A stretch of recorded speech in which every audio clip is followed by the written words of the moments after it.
روک لیتی ہے آپ کی نسبت تیر جتنے بھی ہم پہ چلتے ہیں، روک لیتی ہے آپ کی نسبت تیر جتنے بھی ہم پہ چلتے ہیں، یہ کرم ہے حضور کا ہم پر، آنے والے عذاب ٹلتے ہیں، یہ کرم ہے حضور کا ہم پر، آنے والے عذاب ٹلتے ہیں۔ اب کوئی کیا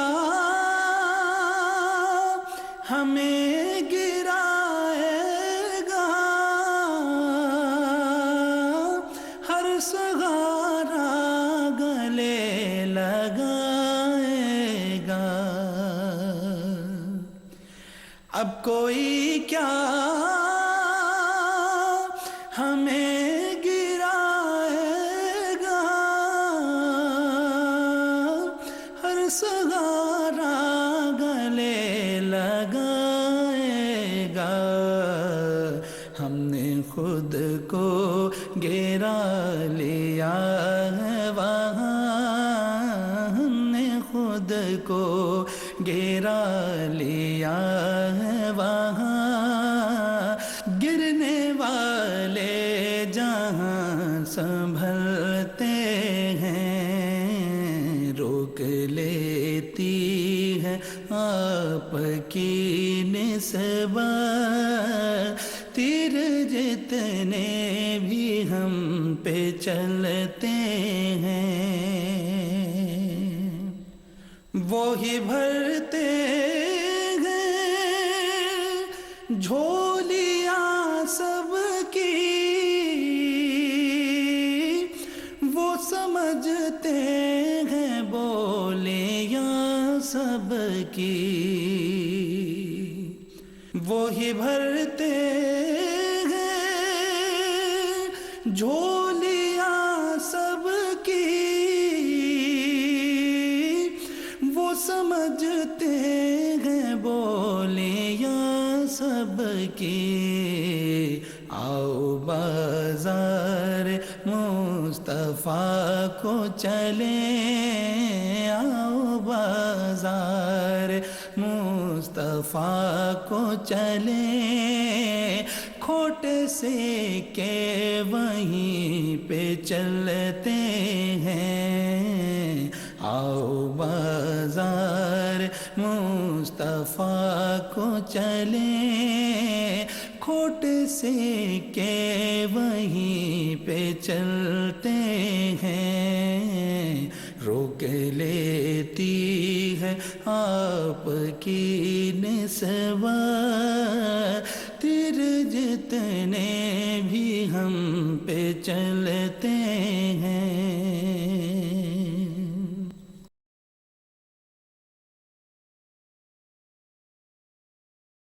اللہ کا کلام پڑھایا رسول نے، اصحاب باصفا کو لکھایا رسول نے، اللہ کا کلام پڑھایا رسول نے، اصحاب باصفا کو لکھایا رسول نے، قرآن کے حرف حرف کی تقسیم ہو گئی، تمثیل ہر عمل کو بنایا رسول نے۔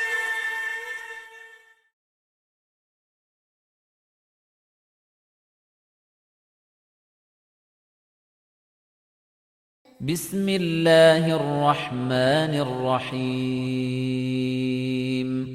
بسم اللہ الرحمن الرحیم،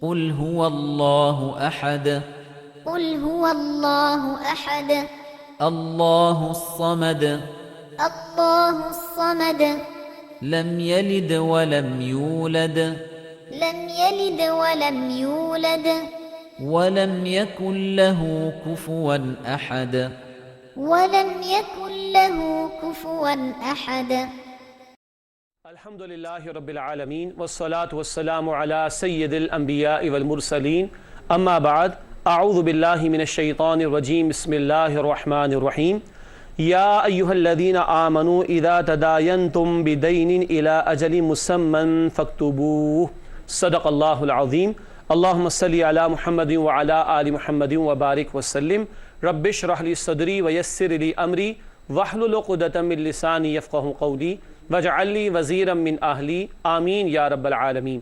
ناظرین کرام السلام علیکم ورحمۃ اللہ وبرکاتہ۔ پروگرام بصیرت القرآن میں خوش آمدید۔ آج الحمدللہ پروگرام نمبر 78 آپ کی خدمت میں پیش کر رہے ہیں۔ آج انشاءاللہ مطالعہ کریں گے سورۃ البقرہ آیات 282 تا 283 کا۔ قاری سلمان صاحب نے ان آیات کی تلاوت کے ذریعے اس پروگرام کا باقاعدہ آغاز الحمدللہ فرما دیا ہے۔ ہمارے ساتھ قرآن اکیڈمی کراچی کے طلبہ بھی موجود ہیں جو باقاعدہ اس پروگرام میں ہمارے ساتھ شریک ہوتے ہیں۔ آئیے انہیں خوش آمدید کہتے ہیں۔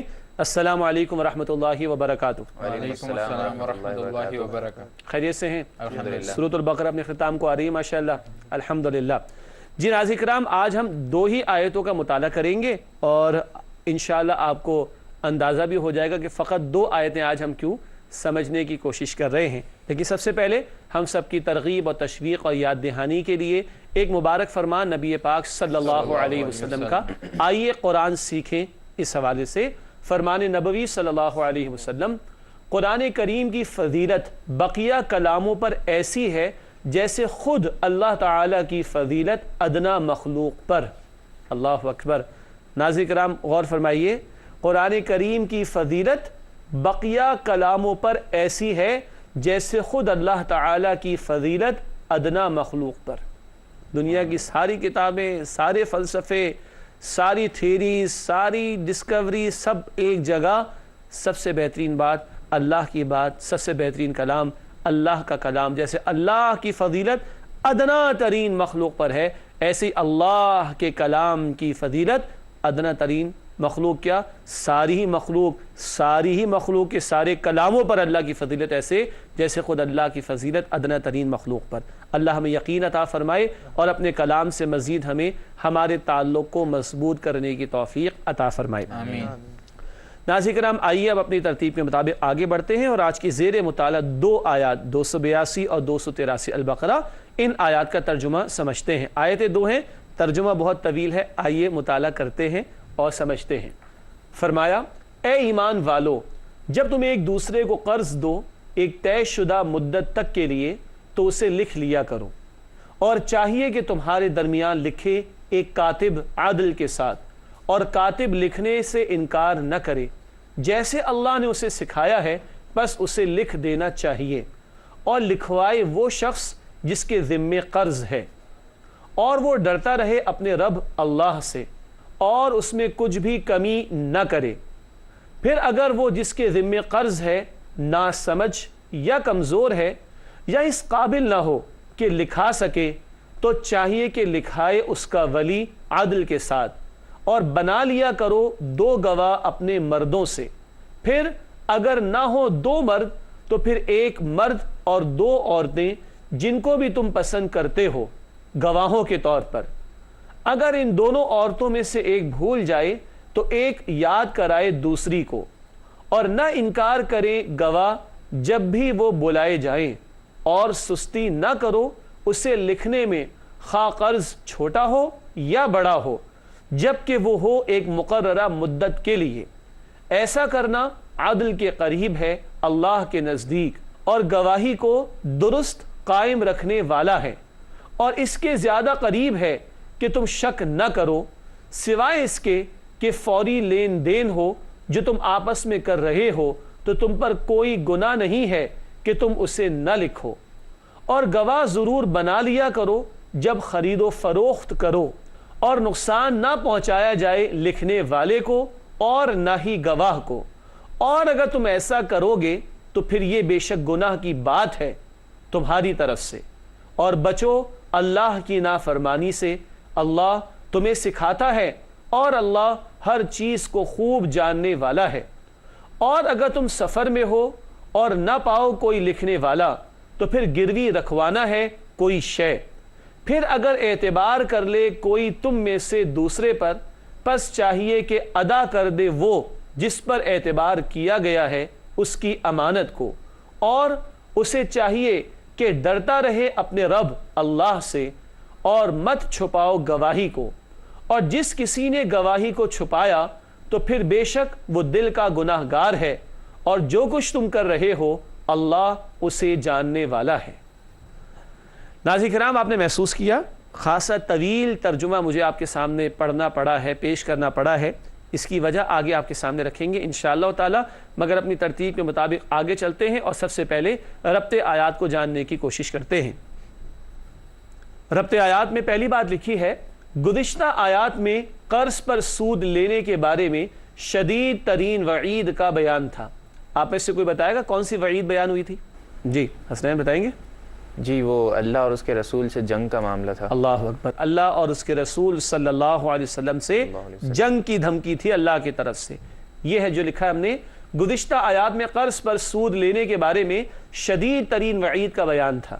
اب یعنی آج کی زیر مطالعہ آیات کا بیان اب عمومی ادھار معاملات کے لکھنے اور گواہ بنانے کے بارے میں ہدایات ہیں۔ سود تو منع ہے نا، لیکن قرض کی ضرورت تو پیش آ سکتی ہے، تو قرض یعنی ادھار، قرض کے معاملات، ادھار کے معاملات، ان کے لیے ہدایات ہیں لکھنے کے حوالے سے اور گواہ بنانے کے حوالے سے، جس کا آج ہم انشاءاللہ مطالعہ کریں گے۔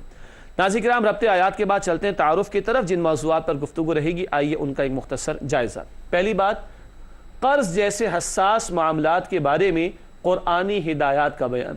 حساس کیوں؟ پچھلے پروگرام میں ماشاءاللہ تمام ساتھی موجود تھے، ناظرین کرام آپ کو یاد ہوگا میں نے عرض کیا تھا کہ نبی اکرم صلی اللہ علیہ وسلم نے ارشاد فرمایا کہ شہید کے سارے گناہ معاف ہو جاتے ہیں، قرض معاف نہیں ہوتا۔ اور دوسری بات پیش کی تھی کہ آپ صلی اللہ علیہ وسلم مقروض کا جنازہ نہیں پڑھاتے تھے۔ اتنا حساس معاملہ ہے، اس کو ہم نے لکھا ہے قرض جیسے حساس معاملات کے بارے میں قرآنی ہدایات کا بیان۔ اگلی بات لکھی ہے رہن کے حوالے سے ہدایات کا تذکرہ۔ رہن کے حوالے سے ہدایات کا تذکرہ، رہن کے معنی گروی رکھوانا کسی شے کو، انگلش میں کولیٹرل کہا جاتا ہے، سیکیورٹی کہا جاتا ہے، بات کریں گے انشاءاللہ آگے۔ ناظرین کرام، تعارف کے بعد آیات کا تجزیہ، دو ہی آیتیں سمجھنی ہیں، آئیے ان کا تجزیہ آپ کی خدمت میں پیش کرتے ہیں۔ پہلے آیت نمبر 282، قرض کے معاملات کو تحریر کرنے اور ان پر گواہ بنانے کا حکم، اور اس کے بعد ہم سمجھیں گے آیت نمبر 283 انشاءاللہ، رہن رکھوا کر قرض لینے کا تذکرہ۔ یہ رہن کا بیان البقرہ آیت 283 میں آئے گا انشاءاللہ تعالی۔ ناظرین کرام، الحمدللہ قرآن حکیم کی ان آیات کا ترجمہ، ربط آیات، تعارف اور آیات کا تجزیہ آپ کی خدمت میں پیش کیا گیا۔ اب آئیے ان آیات کا ترجمہ اور تشریح مزید سمجھتے ہیں انشاءاللہ تعالی۔ سب سے پہلے البقرہ آیت 282۔ اب مجھے یہ تلاوت بھی کرنی ہے، تو اب آپ عربی میں پہلے طویل حصہ سنیں گے قرآن کا، اور پھر ترجمہ سنیں گے اردو میں، پھر آئے گی تشریح آپ کے سامنے انشاءاللہ تعالی۔ ارشاد ہوا رب العالمین کی طرف سے البقرہ آیت 282 میں، یا ایھا الذین آمنوا اذا تداینتم بدین الی اجل مسمى فاکتبوہ ولیکتب بینکم کاتب بالعدل ولا یأب کاتب ان یکتب کما علمہ اللہ فلیکتب ولیملل الذی علیہ الحق ولیتق اللہ ربہ ولا یبخس منہ شیئا فإن كان الذي عليه الحق سفيها أو ضعيفا أو لا يستطيع أن يمل هو فليملل وليه بالعدل واستشهدوا شهيدين من رجالكم فإن لم يكونا رجلين فرجل وامرأتان ممن ترضون من الشهداء أم تضل إحداهما فتذكر إحداهما الأخرى ولا يأبى الشهداء إذا ما دعوا ولا تسأموا أن تكتبوه صغيرا أو كبيرا إلى أجله ذلكم أقسط عند الله وأقوم للشهادة وأدنى ألا ترتابوا إلا أن تكون تجارة حاضرة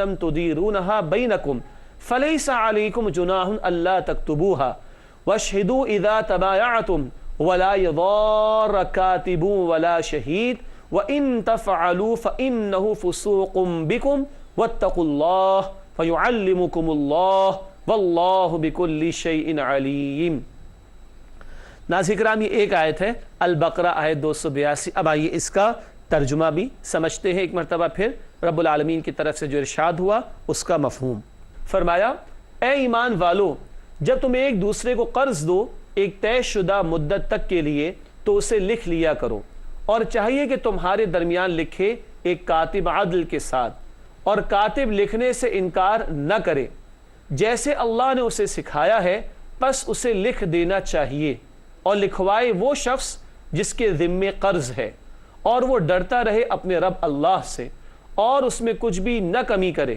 پھر اگر وہ جس کے ذمے قرض ہے نا سمجھ یا کمزور ہے یا اس قابل نہ ہو کہ لکھا سکے، تو چاہیے کہ لکھائے اس کا ولی عدل کے ساتھ، اور بنا لیا کرو 2 گواہ اپنے مردوں سے۔ پھر اگر نہ ہو 2 مرد تو پھر 1 مرد اور 2 عورتیں جن کو بھی تم پسند کرتے ہو گواہوں کے طور پر۔ اگر ان دونوں عورتوں میں سے ایک بھول جائے تو ایک یاد کرائے دوسری کو، اور نہ انکار کریں گواہ جب بھی وہ بلائے جائیں، اور سستی نہ کرو اسے لکھنے میں، خواہ قرض چھوٹا ہو یا بڑا ہو، جبکہ وہ ہو ایک مقررہ مدت کے لیے۔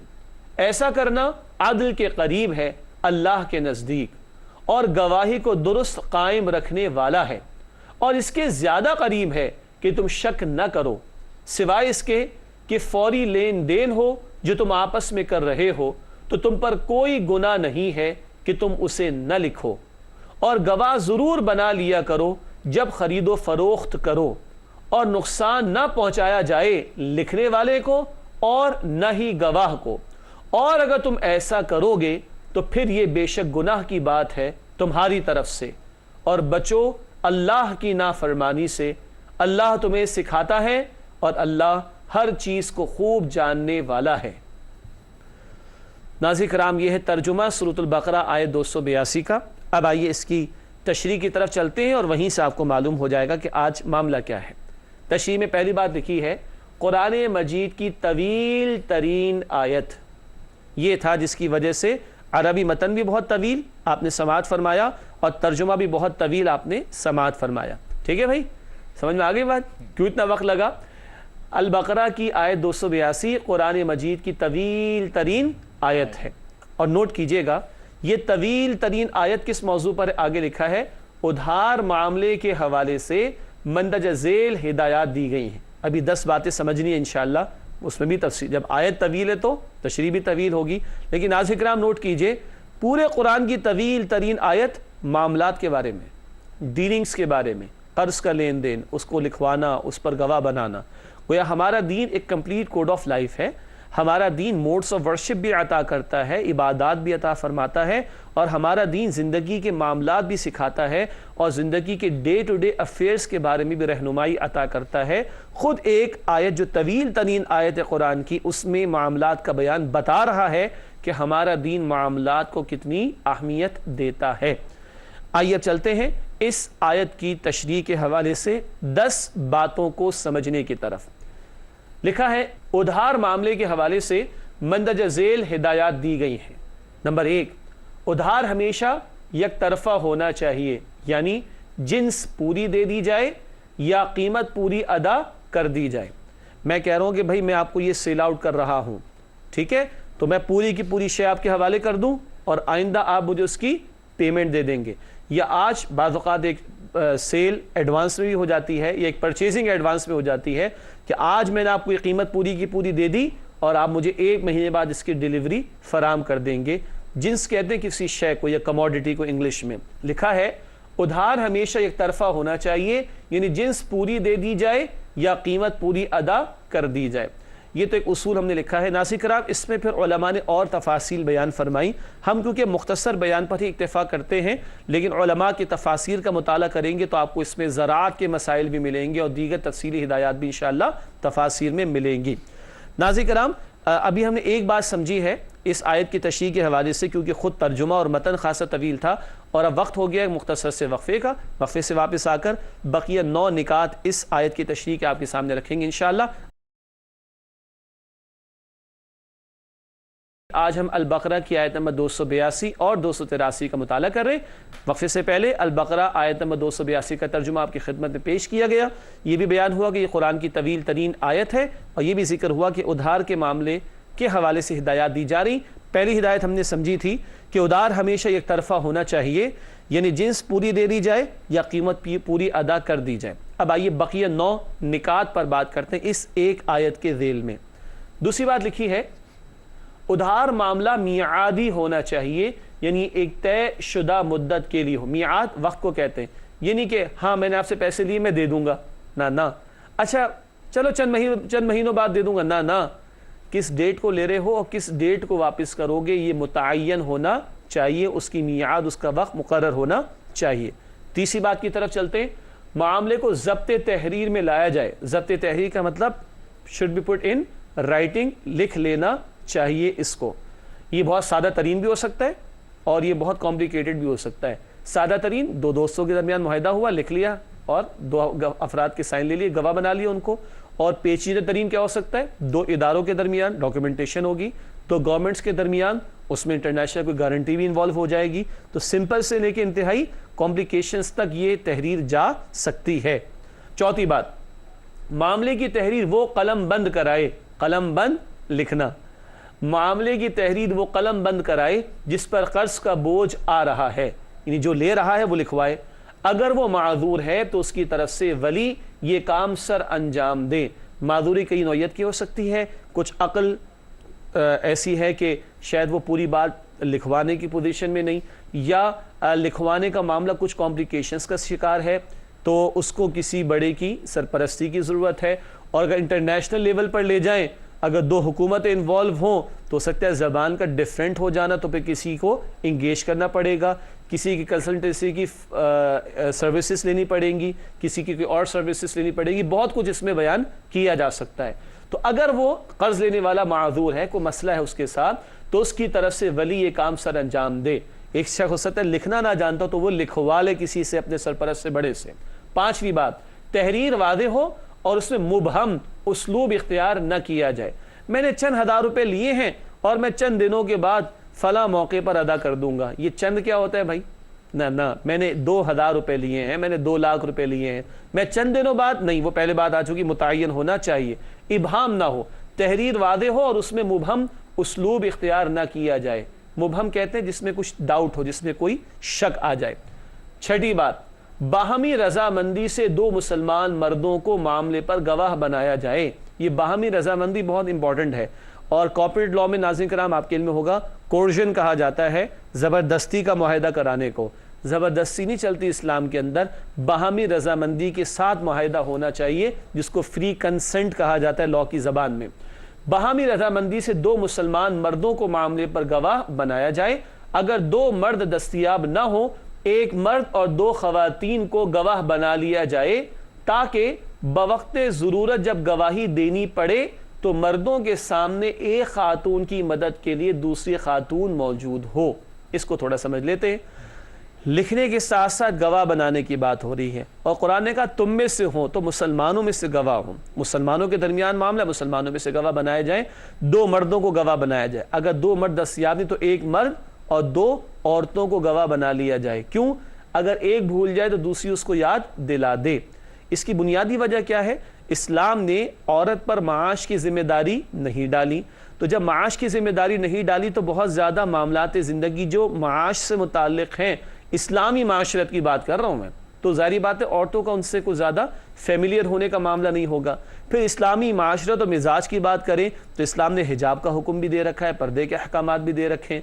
پھر یہ کہ ایک عورت کا تنہا کورٹ کچہری میں آ کر کھڑا ہونا، مردوں کو فیس کرنا، اس کی فطری جھجک آڑے آ سکتی ہے کہ وہ صحیح طور پر بیان نہ کر پائے، تو 1 سے 2 بھلی ہو جائیں گی، اگر ایک کچھ کمی کری تو دوسری اس کی یاد دہانی کا باعث بن جائے گی۔ یہ سادہ ترین بات ہے۔ باقی جو لوگ عقلی دلائل پیش کرتے ہیں اور پھر اعتراضات کرتے ہیں، ان سے گفتگو کا اس وقت موقع نہیں ہے۔ اصولی بات میں نے آپ کی خدمت میں پیش کر دی ہے۔ آگے چلتے ہیں، 7ویں بات، 10 باتیں ہم سمجھ رہے ہیں۔ 7ویں بات، جب بھی باہم معاہدہ ہو گواہی کی یہ صورت قائم کرنی چاہیے۔ کیا مطلب؟ 2 گواہ بنا لیے جائیں، اور اگر 2 مرد نہیں تو 1 مرد اور 2 عورتوں کو گواہ بنا لیا جائے۔ یہ خاص طور پر مالی معاملات کے حوالے سے بات بیان کی جا رہی ہے، قرض کا معاملہ مالی معاملہ ہوا کرتا ہے۔ 8ویں بات نوٹ کیجئے گا، گواہوں کو جب بھی طلب کیا جائے تو وہ ضرور حاضر ہوں۔ یہ اسلام کی تعلیم ہے، گواہی بہت بڑا فریضہ ہے۔ یہ الگ بات ہے کہ آج گواہوں کو قتل کر دیا جاتا ہے، تو یہ لا اینڈ آرڈر کا معاملہ ہے۔ یہ امن و امان کی صورتحال کا خراب ہو جانے کا معاملہ ہے، وہ ایک الگ بحث ہو جائے گی۔ اصولی بات کیا ہے، گواہوں کو جب بھی طلب کیا جائے تو وہ ضرور حاضر ہوں، یہ اسلامی معاشرت کی بات۔ اور ناظرین کرام یاد رکھیے گا کہ ایک آیت سمجھ کر یا ایک آیت پر گفتگو کر کے سوالات جو پیدا ہو جاتے ہیں، یہ تصور غلط ہے۔ ہم قرآن کی ایک آیت پر بات کریں، قرآن کے اور احکامات پر بھی تو بات کریں گے۔ جب پورے سینیریو میں ان آیات کو دیکھیں گے تو انشاءاللہ ہر بات اپنی جگہ خوبصورت نظر آئے گی، مکمل نظر آئے گی انشاءاللہ تعالی۔ نویں بات، فوری لین دین میں اگر معاملہ نہ لکھا جائے تو کوئی گناہ نہیں۔ فوری سے مراد کیش ٹرانزیکشنز ہوتی ہیں، آپ نے چیز پرچیز کی، پیمنٹ کر دی، مسئلہ ختم ہو گیا۔ یہ ساری تفصیلات کس بارے میں بیان ہو رہی ہیں؟ ادھار کے معاملے میں، تاکہ مستقبل میں کوئی اگر جھگڑا ہو جائے، کوئی نزاع پیدا ہو جائے تو ڈاکیومنٹیشن موجود ہوگی اور اس کو سیٹل کرنا آسان ہوگا۔ لیکن ناظرین کرام نوٹ کیجئے گا، آج کل تو آڈٹ وغیرہ بھی ہوتا ہے نا، تو 10 روپے کی اگر کوئی شے لی ہو نا، اگر فوٹو کاپی کے 4 پیج یا 5 پیج فوٹو کاپی کرائے تو آفس کہتی ہے کہ 10 روپے کی بھی آپ کیش میمو بنا کر لے کر آئیں۔ کیوں؟ آڈٹ میں دکھانا پڑے گا۔ یہ کیوں ہے؟ آج انسانی ذہن یہاں تک پہنچا، قرآن بہت پہلے بیان کر رہا ہے کہ لکھت پڑھت میں کیا ہوتا ہے، ویل ڈاکیومنٹیشن میں کیا ہوتا ہے، فیوچر میں جو کانفلکٹس ہوتے ہیں یا جھگڑے پیدا ہو جاتے ہیں ان کو ٹیکل کرنا اور ان کو سیٹل کرنا ان ایویڈنس یا ڈاکیومنٹیشنز کی بنیاد پر آسان ہو جاتا ہے۔ ناظرین کرام آخری اور 10ویں بات اس آیت کی تشریح میں سمجھتے ہیں، لکھنے والا اور گواہ کسی فریق کو نقصان نہ پہنچائے۔ لکھنے والا ایمانداری سے لکھے اور گواہی دینے والا بھی طرفداری نہ کرے، ایمانداری سے گواہی پیش کرے، اور نہ ہی کوئی فریق ان دونوں کو نقصان پہنچائے۔ یعنی کہ قرآن کے جو الفاظ ہیں اس میں دونوں امکانات ہیں، لکھنے والا اور گواہی دینے والا نقصان نہ پہنچائے، اور ترجمے کے اعتبار سے دوسرا امکان یہ ہے کہ لکھنے والے کو اور گواہی دینے والے کو نقصان نہ پہنچایا جائے۔ گواہی دینے والے کا اگر کوئی ایکسپنس بنتا ہے، اس کو آپ کہیں سے دور سے بلوا رہے ہیں گواہی دینے کے لیے، تو کم سے کم اس کی آمد و رفت کے اخراجات تو دینا پڑیں گے۔ لکھنے والی کی کوئی صلاحیت استعمال ہو رہی ہے، جیسے میں نے کہا 2 کمپنیز کے درمیان معاہدہ، 2 گورنمنٹس کے درمیان، تو اس کی کوئی فی چارجز بھی ہو سکتے ہیں، تو شاید وہ بھی پیمنٹ کرنی پڑے گی۔ تو لکھنے والا اور گواہی دینے والا بھی نقصان نہ کرے کسی فریق کا، اور جو فریق ہیں وہ لکھنے والے اور گواہی دینے والے کو نقصان نہ پہنچائے۔ گواہی کے لیے بلوا تو رہے مگر اس بیچارے کا 230 روپے خرچ ہو رہا ہے کرائے پہ، وہ بھی نہیں دے رہے، یہ کس کا نقصان ہو رہا ہے؟ گواہ کا۔ تو دونوں طرف نقصان نہ پہنچایا جائے، اس کی تلقین ہے۔ فرمایا کہ جو کوئی ایسا کرے گا وہ اپنے فاسق ہونے کا ثبوت دے گا۔ تو یہ گواہی غلط دینا یا لکھنے میں غلطی کرنا، گڑبڑ کرنا، یا لکھنے والے کو اور گواہی دینے والے کو نقصان پہنچانا، یہ ساری چیزیں فسق ہیں۔ فسق کا مطلب کیا ہوتا ہے؟ اللہ کی نافرمانی کی روش اختیار کرنا۔ ناظرین کرام یہ تشریح ہے کسی درجے میں مختصراً البقرہ آیت نمبر 282 کی، جو قرآن حکیم کی طویل ترین آیت ہے۔ البقرہ کے مطالعے میں 5 طویل آیتیں ہم نے سمجھی تھیں۔ البقرہ آیت 164 آیت الآیات 10 نشانیوں کا بیان تھا۔ البقرہ آیت 177 آیت البر نیکی کا بیان تھا۔ پھر البقرہ آیت 213 آیت الاختلاف لوگوں میں اختلاف پیدا ہو جاتا ہے اس کا بیان تھا۔ پھر البقرہ آیت 255 آیت الکرسی تمام آیتوں کی سردار۔ اور اب البقرہ آیت 282 آیت الدین، دین کہتے ہیں قرض کو، ایک ہوتا ہے دین، یہ دال پر زبر ہے۔ آیت الدین وہ آیت جس میں قرض کا بیان۔ یہ 5 آیتیں بہت طویل ہیں۔ البقرہ 164، البقرہ 177، البقرہ آیت 213، البقرہ آیت 255 255، اور اب البقرہ آیت 282 جس کا مطالعہ الحمدللہ مکمل ہوا۔ دوسری آیت جو آج ہم نے سمجھنی، آئیے اس کا مطالعہ شروع کرتے ہیں۔ البقرہ آیت 283 283 ارشاد ہوا وَإِن كُنتُمْ عَلَى سَفَرٍ وَلَمْ تَجِدُوا كَاتِبًا فَرِهَانٌ مَقْبُوضَةٌ فَإِنْ أَمِنَ بَعْضُكُمْ بَعْضًا فَلْيُؤَدِّ الَّذِي اؤْتُمِنَ أَمَانَتَهُ وَلْيَتَّقِ اللَّهَ رَبَّهُ وَلَا تَكْتُمُوا الشَّهَادَةَ وَمَنْ يَكْتُمْهَا فَإِنَّهُ آثِمٌ قَلْبُهُ وَاللَّهُ بِمَا تَعْمَلُونَ عَلِيمٌ۔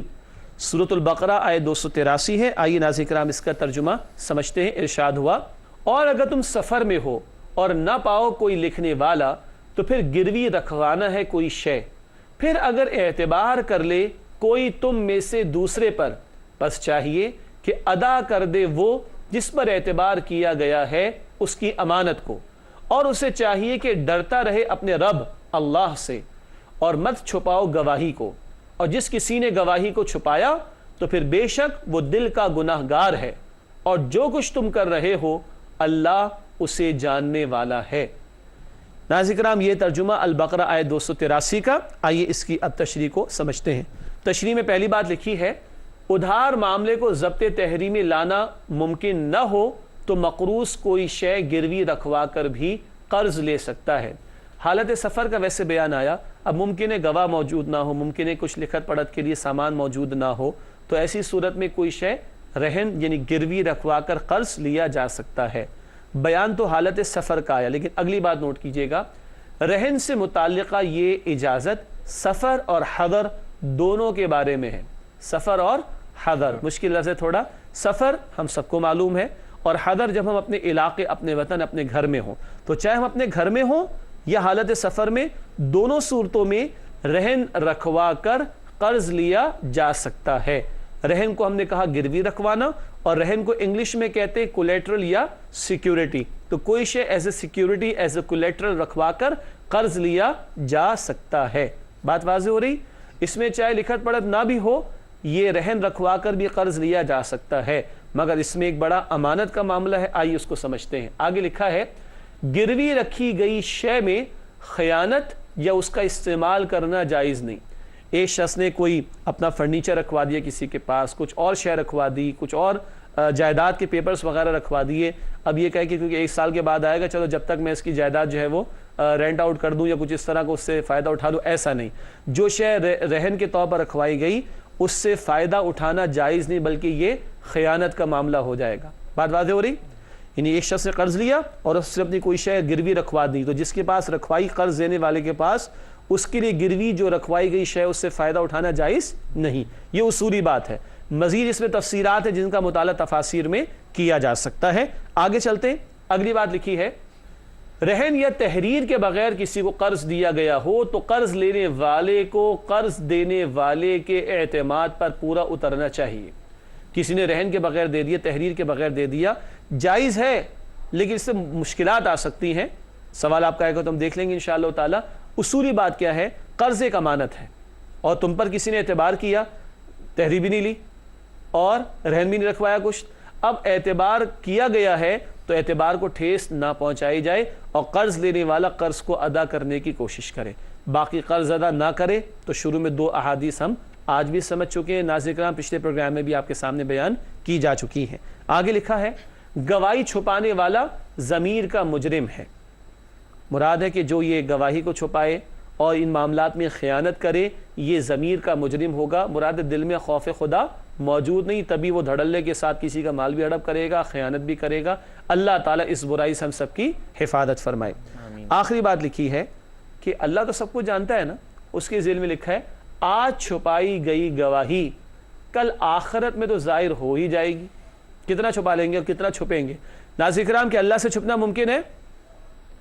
اللہ سے چھپنا ممکن نہیں ہے، تو ہم بندوں سے ڈرتے ہیں، اللہ سے نہیں ڈرتے۔ انا للہ و انا الیہ راجعون، بندوں سے ڈرتے ہیں اور اللہ سے نہیں ڈرتے۔ اس جملے پہ غور کیجئے گا، بندوں کا خوف ہوتا ہے کوئی دیکھ نہ لے، کسی کے پاس ڈاکیومنٹ نہ چلے جائے، کسی کے پاس ای میل نہ چلی جائے۔ اللہ کے پاس تو سب کچھ موجود ہے، ایک سے ڈریں گے تو باقیوں کا ڈر ختم ہو جائے گا انشاءاللہ تعالی۔ الحمدللہ ناظرین کرام، آج کی زیر مطالعہ 2 آیتیں البقرہ آیت 282 اور 283 کا مطالعہ مکمل ہوا۔ اب وقت ہے ہمارے نوجوان ساتھیوں کے سوالات کا، آئیے پوچھتے ہیں ان سے کہ وہ ہم سے کیا دریافت کرنا چاہتے ہیں۔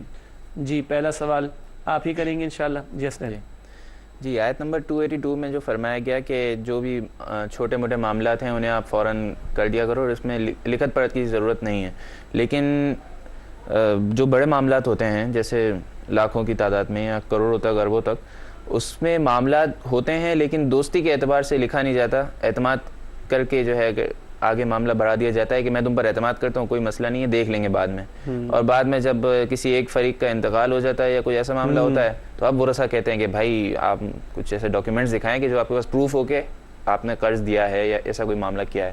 ماشاء تو اس کے مطابق آپ بتائیں۔ بڑا اہم و قیمتی سوال ہے۔ سوال کے اندر 1-2 باتوں کی وضاحت میں کیے دیتا ہوں۔ جو ہم تو کرتے نقد کیش ٹرانزیکشن، اس کے لکھنے کی تو کوئی حاجت نہیں، قرآن نے اس کی اجازت دی۔ ہاں یہ ہے کہ چھوٹا ہو یا بڑا لکھ لیا کرو، پھر بھی گنجائش ہے اعتماد والی جو ہم نے بات کی تھی البقرہ 283 میں۔ لیکن جو اس وقت سوال لازم کرنا ہے بہت قیمتی، اور میں پریکٹیکل لائف سے مثال بھی آپ کے سامنے رکھنا چاہوں گا کہ بعض اوقات لاکھوں اور کروڑوں کا معاملہ ہوتا ہے، اور کوئی دوست ہوتے ہیں، قریبی رشتہ دار ہوتے ہیں، ٹھیک ہے جی میرا دوست ہے، جگری یار ہے، کوئی مسئلہ نہیں، اعتبار ہے اور اعتماد ہے، اور اس شخص نے ریئل لائف بتا رہا ہوں میں آپ کو واقعہ، 20 لاکھ روپے اپنے دوست سے قرض لیا، اور جس نے قرض لیا اس کا ہو گیا انتقال۔ جب انتقال ہو گیا تو دوسرے صاحب جنہوں نے 20 لاکھ قرض دیا تھا ان کے بیٹوں کے پاس آ گئے، اور بیٹے ان کا ادب کرتے تھے، اپنے ان کے والد کے بیٹوں کے والد کے دوست تھے، کہا بیٹا کہ آپ کے ابا جان کے 20 لاکھ روپے میری طرف نکلتے ہیں تو وہ اب آپ ادا کر دیں۔ تو کہا چچا جان سر آنکھوں پر آپ کا ادب اور آپ کا فرمان، لیکن کچھ لکھت پڑھت تو ابا نے کی ہوگی یا آپ نے کی ہوگی۔ کہا بیٹا وہ تو کچھ نہیں ہے، اب غور کیجئے باپ کا انتقال ہو گیا، کتنے لاکھ کا مقروض گیا؟ 20 لاکھ، اور حدیث 2 دفعہ سنا چکا ہوں، آج تیسری دفعہ سن لیں، پچھلے پروگرام میں بھی سنائی تھی، شہید کے سارے گناہ معاف ہو جاتے ہیں، قرض معاف نہیں ہوتا۔ اگر کچھ لکھت پڑھت ہوتی اور بیٹے سعادت مند ہوتے تو ادا کر دیتے، باپ کا عذاب کم ہو جاتا، اور جن صاحب نے دیے تھے ان کا بھی کچھ بھلا ہو جاتا۔ تو اعتبار ایسا تھا بھائی یہ اعتبار ہے کہ آپ میرے دوست ہیں، میں آپ کا دوست ہوں، موت کا اعتبار تھوڑا ہی ہے، موت اگر کل آگے تو کیا کریں گے؟ تو بہتر ہے کہ ایسے معاملات کو لکھت پڑھت میں لے ہی آیا جائے تو زیادہ بہتر ہے۔ یہی تلقین جس آیت میں البقرہ 282 میں ہمیں کی گئی ہے۔ جی اگلے سوال کی طرف چلتے ہیں۔ جی میرا سوال یہ ہے کہ آج ہم نے مطالعہ کیا اتنی طویل آیات کا، اور کچھ آیتیں جو ہیں قرآن میں بہت مختصر ہیں، جیسے والعصر آیت مکمل ہو گئی، تو ان آیات کی ترتیب، ان کی طویلیت، کتنی طویل آیت ہوگی، تو اس کے بارے میں کچھ اصول ہیں یا؟ ماشاءاللہ بڑا دلچسپ سوال ہے نا، یہ اگر ان کے سوال کو میں ایسے پوز کروں کہ بعض آیتیں اتنی بڑی بڑی ہیں، اتنی طویل طویل ہوں، بعض اتنی چھوٹی چھوٹی۔ الرحمن علم القرآن خلق الانسان علمہ البیان، 4 آیتیں ہو گئی، اور ابھی ہم پڑھتے پڑھتے گویا کہ تھک گئے، اتنی طویل آیت عربی میں اور پھر اس کا ترجمہ بھی۔ اب اصول کیا ہے؟ اصول ایک ہے، اللہ کے رسول صلی اللہ علیہ وسلم نے ایسے بتایا، صحابہ کرام نے ایسے امت کو منتقل فرمایا، تو ایسے ہی ہے۔ اس کو کہتے ہیں توقیفی امور۔ کیا کہتے ہیں؟ توقیفی امور میں سے، یعنی نبی پاک علیہ السلام کے بتانے پر یہ بات موقوف ہے، توقیفی امور۔ تو آپ نے متعین فرما دیا الرحمن ایک آیت تو ایک آیت، اور آپ نے متعین فرما دیا البقرہ آیت 282 شروع سے لے کے آخر تک، تو یہ اتنی ہی طویل ہوگی۔ اصول کوئی نہیں، ایک ہی اصول ہے، اللہ کے حبیب صلی اللہ علیہ وسلم نے جیسے بتایا اور صحابہ کرام نے جیسے امت کو منتقل فرمایا، اسی طرح آیتوں کی یہ ترتیب کا معاملہ ہے۔ جی آپ کا سوال عقیل کوئی ہے؟ میرا سوال یہ ہے کہ عام طور پر یہ سمجھا جاتا ہے کہ 2 عورتوں کی گواہی 1 مرد کے برابر ہے، تو اس طرح سے یہ سمجھا جاتا ہے کہ عورتوں کے حقوق کی تلفی کی جاتی ہے، تو اس میں ٹھیک یہ آپ کا اپنا سوال ہے یا لوگوں کا سوال ہے؟ جی اپنا ہی ہے۔ چلیں پھر تو اور زیادہ وضاحت کی ضرورت ہوگی، کیونکہ ہم تو یہ سمجھتے ہیں لوگ یہ سوال کرتے ہیں، تو آج سوال ہماری نشست میں بھی آ گیا کہ جناب یہ کیا مسئلہ ہے کہ 2 عورتوں کی گواہی 1 مرد کے برابر کر دی گئی، تو عورتوں کی کیا ڈیگریڈ کر دیا؟ کہ استغفر اللہ، ایسی بات نہیں، کوئی ڈیگریڈ والی بات نہیں، معاملے کو سمجھنا چاہیے۔ دیکھیں ایک مفسر ہیں ہمارے دور کے، ان کا انتقال ہو گیا، اللہ ان کی مغفرت فرمائے، انہوں نے بڑی پیاری بات لکھی۔ ایک جملہ لکھا ہوا ہے کوا اڑ سکتا ہے، دوسرا جملہ لکھا ہوا ہے انسان اڑ نہیں سکتا، تو کیا اس میں انسان کی تذلیل ہو گئی؟ نہیں بھائی، انسان نے جہاز بنا لیا، لیکن کوئی کہے کہ انسان میں پر نہیں لگے ہوئے تو انسان اڑ نہیں سکتا، تو کوا افضل ہو گیا، انسان جو ہے وہ ڈیگریڈ ہو گیا، ایسا تھوڑی کہا جائے گا۔ تو سمجھنے کی ضرورت ہے کہ اسلام نے عورت کو معاش کے معاملات سے بری کر دیا، حجاب و پردے کے احکامات عطا فرما دیے، آزادانہ عورت کا سینہ تان کر کھڑے ہو کر کسی کے سامنے بات کرنا منع کر دیا گیا، کورٹ کچہری کے اندر کس طرح کے معاملات ہوتے ہیں ایک اکیلی عورت فیس نہیں کر سکے گی، پھر مزید اسلامی معاشرت کے مطابق اس کو معاملات کی زیادہ نالج اور نو ہاؤ نہیں ہوگی، تو اسلام نے چاہا کہ ایک اکیلی نہ جائے بلکہ دوسری اس کے ساتھ ہو، تاکہ کیا ہو، تاکہ اس کے اندر ایک وہ جو فطری حیا ہے، اگر وہ کہیں آڑے آ جائے بات کو مکمل بیان کرنے میں تو دوسری اس کا ساتھ دے دے۔ اور ہمارے معاشرے میں شریف گھرانوں کی خواتین اگر گھر سے باہر کبھی نکلتی اور بس اسٹاپ پر کھڑا ہونا ہوتا ہے تو عورتوں کی طرف جا کے کھڑی ہوتی ہے، مردوں کی طرف جا کے کھڑی ہوتی ہے۔ یہ جہاں بھی اسلامی رمق باقی ہے یہ انداز آپ کو ملے گا، یہ ہے وہ بنیادی بات، باقی ہم نے تفصیل تشریح کے درمیان بھی سمجھ لی تھی۔ الحمدللہ ناظرین کرام، ان سوالات کے جوابات آپ کی خدمت میں پیش کیے گئے، پروگرام کے آخری لمحات ہیں اور آخری مختصر کچھ سیگمنٹس آپ کی خدمت میں۔ سب سے پہلے قرآنی معلومات کا سیگمنٹ لکھا ہے سورۃ المؤمنون آیت نمبر 5 میں اہل ایمان کی یہ صفت بیان کی گئی ہے کہ وہ اپنی شرمگاہوں کی حفاظت کرنے والے ہیں۔ ایمان ہوگا تو انسان شرمگاہوں کی حفاظت کرے گا، اور اسی سورہ مؤمنون میں آگے چل کر جنت الفردوس کا وعدہ بھی۔ گزشتہ کئی نشستوں میں ہم نے حیا، نگاہوں کی حفاظت، پردے پر بات کی ہے، اسی تسلسل میں یہ بات بھی کہ ایمان والے اپنی شرمگاہوں کی حفاظت کرتے ہیں، اس کے لیے پردے کے احکامات پر عمل کریں گے، نکاح کا معاملہ ہوگا، زنا سے بچیں گے، اینڈ سو آن۔ ایمان والے اپنی شرمگاہوں کی حفاظت کرتے ہیں. اللہ ہمیں بھی اس کی توفیق عطا فرمائے. آمین. حاصل مطالعہ کی طرف چلتے ہیں. جن باتوں پر گفتگو ہوئی ان کا مختصر جائزہ. پہلی بات، قرض کے معاملات کو تحریر میں لانے اور ان پر گواہ بنانے کا حکم دیا گیا ہے. دوسری اور آخری بات، کوئی شے رہن رکھوا کر قرض لیا جا سکتا ہے مگر رہن رکھی گئی شے سے فائدہ لینا جائز نہیں. آگے چلتے ہیں ناظرین کرام اور جائزہ لیتے ہیں ان تعلیمات کے حوالے سے. پہلا سوال، کیا ہم حتی الامکان قرض لینے سے بچتے ہیں؟ اس کو پڑھتے ہیں حتی الامکان. کیا حتی نہیں، حتی الامکان. ٹھیک ہے، کیا ہم حتی الامکان قرض لینے سے بچتے ہیں؟ گاڑی کا ماڈل چینج کرنے کے لیے، نیا سیل فون لینے کے لیے اور موبائل کا بیلنس لینے کے لیے انٹرسٹ پہ لون لیتے ہیں ہم. انا للہ و انا الیہ راجعون. لون بھی لے رہے ہیں اور وہ بھی انٹرسٹ کے اوپر. حرام در حرام کا معاملہ. استغفر اللہ. بچنا چاہیے، حتی الامکان بچنا چاہیے. تفصیلات آ چکی ہیں. دوسری بات، کیا ہم قرض کے معاملات کو تحریر میں لاتے ہیں؟ بڑے جگری دوست، بڑا گہرا تعلق، مر گئے، نہ بیٹوں کو پتا نہ دینے والے نے کچھ لکھا، وہ بھی بیچارہ عذاب میں جا رہا ہے اور اس کے بھی 20 لاکھ چلے گئے. کیا ہم قرض کے معاملات کو تحریر میں لاتے ہیں؟ یا تو اتنا بڑا دل رکھیں، دے دیا تو بھول جائیں، اور نہیں تو لکھت پڑھت میں لے کر آئیں. اس کو زندگی موت کا کوئی بھروسہ نہیں ہوتا. آخری 2 باتیں. گزشتہ سوال کا جواب. سوال ہم نے رکھا تھا گزشتہ نشست میں، اللہ سے محبت کرنا چاہتے ہو تو نبی کریم صلی اللہ علیہ وسلم کی اتباع کرو. یہ بات کس آیت میں بیان کی گئی ہے؟ درست جواب ہے سورہ آل عمران آیت 31. سورہ آل عمران کی ہنٹ آپ کو دی گئی تھی. قل ان کنتم تحبون اللہ فاتبعونی یحببکم اللہ ویغفر لکم ذنوبکم. اے نبی صلی اللہ علیہ وسلم فرما دیجئے ان سے، اگر تم اللہ سے محبت کرنا چاہتے ہو اور اللہ سے محبت کا دعویٰ ہے تو میری یعنی نبی اکرم صلی اللہ علیہ وسلم کی اتباع اور پیروی کرو تو اللہ تم سے محبت فرمائے گا، تمہارے گناہوں کو بخش دے گا. محبت کا دعویٰ عمل کا ثبوت مانگتا ہے، اور عمل وہ جو رسول اللہ نے کر کے دکھایا صلی اللہ علیہ وسلم. آج کا سوال نوٹ کیجئے گا.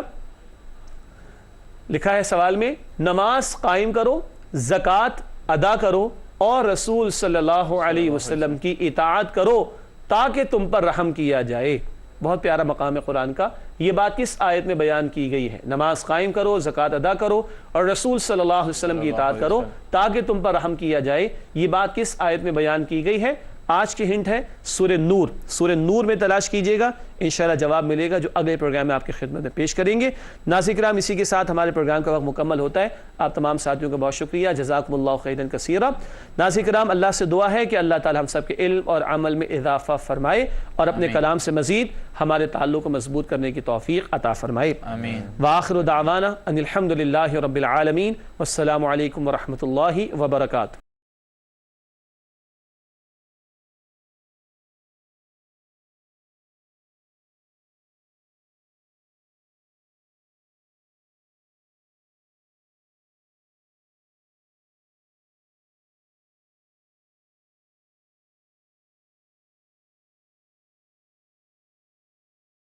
يا حبيبي يا محمد يا نبي سلام عليك يا رسول سلام عليك يا حبيب سلام عليك صلوات الله عليك يا نبي سلام عليك يا رسول سلام عليك يا حبيب سلام عليك صلوات الله عليك يا نبي سلام عليك يا رسول سلام عليك يا حبيب سلام عليك صلوات الله عليك يا نبي سلام عليك يا رسول سلام عليك